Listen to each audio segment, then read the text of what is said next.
नमस्कार विद्यार्थी मित्रांनो, ज्योष्णा पवार या यूट्यूब चॅनलमध्ये आपल्या सर्वांचे मनापासून स्वागत आहे।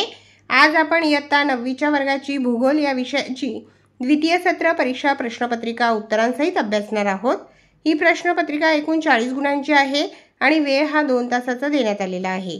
पहा विद्यार्थी मित्रांनो, जर तुम्हाला 9वीच्या वर्गाच्या इतर विषयांच्या प्रश्नपत्रिका अभ्यासायच्या असतील तर आपल्या डिस्क्रिप्शन बॉक्समध्ये इयत्ता 9वी प्रश्नपत्रिका प्लेलिस्ट देण्यात आलेली आहे। ती प्लेलिस्ट पहा आणि इतर विषयांच्या प्रश्नपत्रिकेचा देखील सराव करा।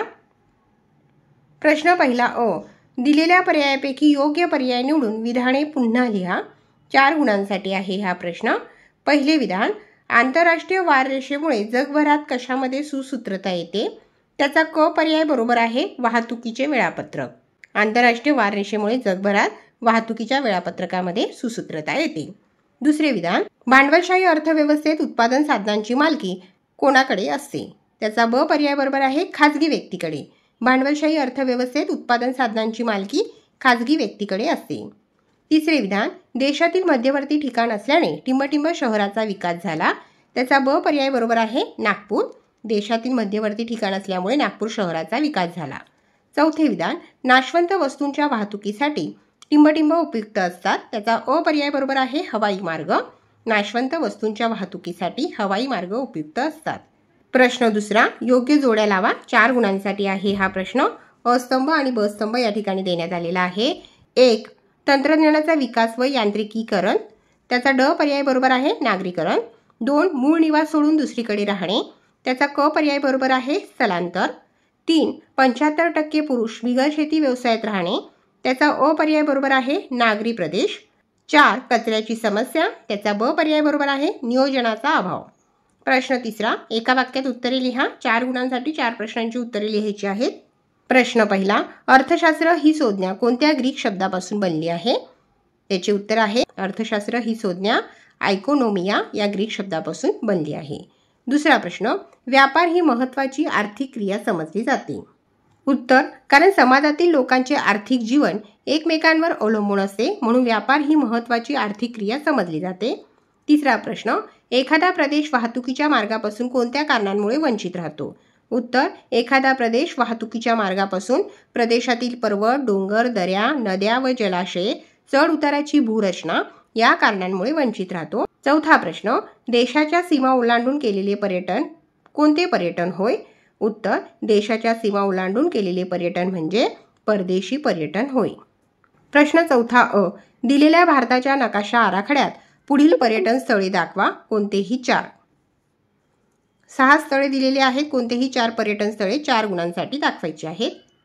या ठिकाणी दाखवण्यात आलेले आहे। फक्त पर्यटन स्थळांचे जे क्रमांक आहेत ते तुमच्या प्रश्नपत्रिकेप्रमाणे तुम्ही टाकायचे आहेत। जम्मू, आग्रा, कोलकाता, पणजी, मंगळुरू, कन्याकुमारी।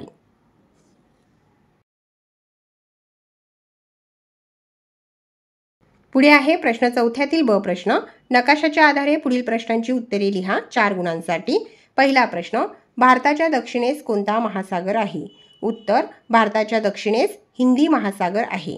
दुसरा प्रश्न, भारताच्या अतिदक्षिणेकडील टोक कोणते? उत्तर, भारताच्या अतिदक्षिणेकडील टोक कन्याकुमारी आहे।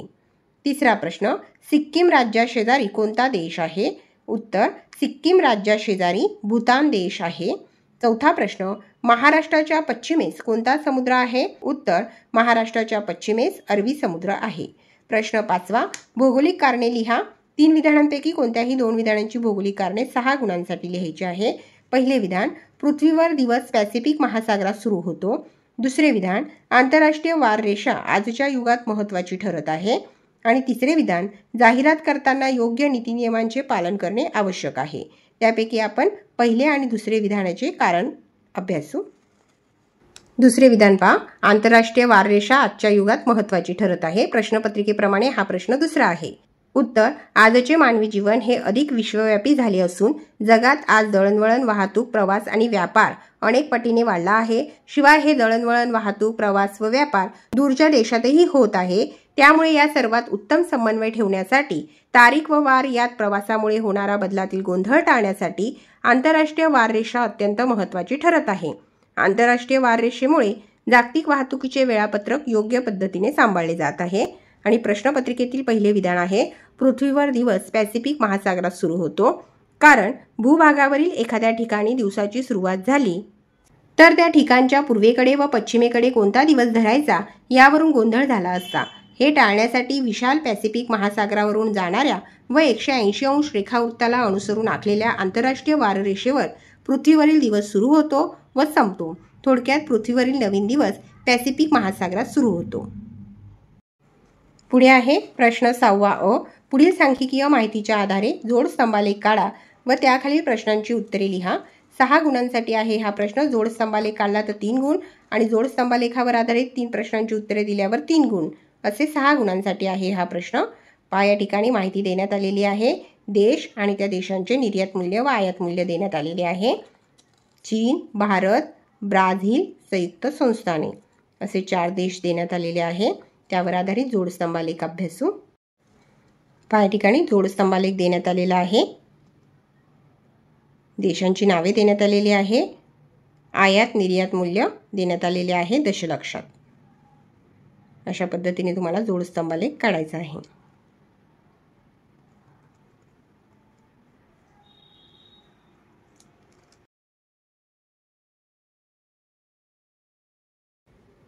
त्यावर आधारित प्रश्न क्रमांक 1, भारताचे निर्यात मूल्य किती आहे? उत्तर, भारताचे निर्यात मूल्य 272 दशलक्ष आहे। दुसरा प्रश्न, सर्वात जास्त आयात मूल्य कोणत्या देशाचे आहे? उत्तर, सर्वात जास्त आयात मूल्य संयुक्त संस्थाने या देशाचे आहे। तिसरा प्रश्न, सर्वात कमी निर्यात मूल्य कोणत्या देशाचे आहे? उत्तर, सर्वात कमी निर्यात मूल्य ब्राझील या देशाचे आहे। प्रश्न 7, पुढील प्रश्नांची सविस्तर उत्तरे लिहा। 3 प्रश्न दिलेले आहेत, कोणत्याही 2 प्रश्नांची उत्तरे लिहायची आहेत 8 गुणांसाठी। पहिला प्रश्न, ब्रह्मध्वनीचा उपयोग करून कोणकोणत्या प्रकारे संदेशवहन करता येते? उत्तर, ब्रह्मध्वनीचा वापर करून प्रत्यक्षपणे संभाषण साधून शाब्दिक व तोंडी स्वरूपाचे संदेशवहन करता येते। त्याचप्रमाणे व्हिडिओ कॉलिंग देखील करता येते।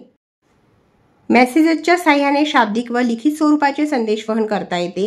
मोबाईलमधील विविध ॲप्सच्या साहाय्याने शाब्दिक व अशाब्दिक स्वरूपाचे संदेशवहन करता येते।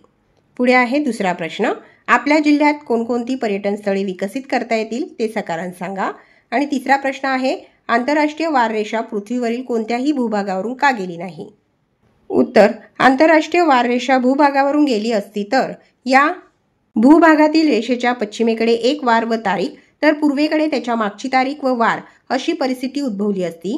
शिवाय ही रेषा काल्पनिक रेषा असल्याने भूभागावर ती नक्की केव्हा ओलांडली व तेथे नक्की कोणता वार व तारीख चालू आहे हेही समजणे फार कठीण गेले असते। हा सर्व गोंधळ टाळण्यासाठी आंतरराष्ट्रीय वाररेषा कोणत्याही भूभागावरून न नेता ती पूर्णपणे समुद्रावरून गेली आहे।